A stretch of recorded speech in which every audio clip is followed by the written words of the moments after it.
bai, esperientzia hona da, no? Ze azkenin proiektu bertzaile eta robotaren buruz asko ikastezu. Eta adibidez gu teknoko klasetan geixa egu modu praktikoa tego gaitzen geixa.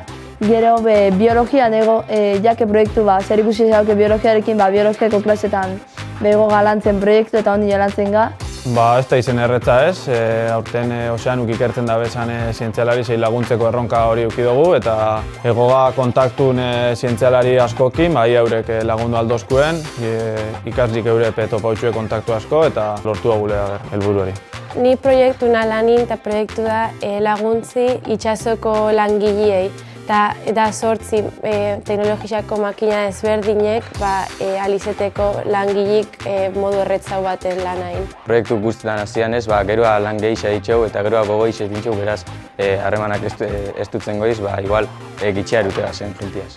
Guk suerte handi zeuki guen gortin ez, eskualdeko IKA enpresik kolaborazio bat nahi izan dugu zein, dago oso eskertutega horren horraz kolaborazioa, asko lagunduz. Nik esperatzen da, sobretodo ondo pasetit eta gure konfiantziaz eta lanik eta eurrinen heltzi.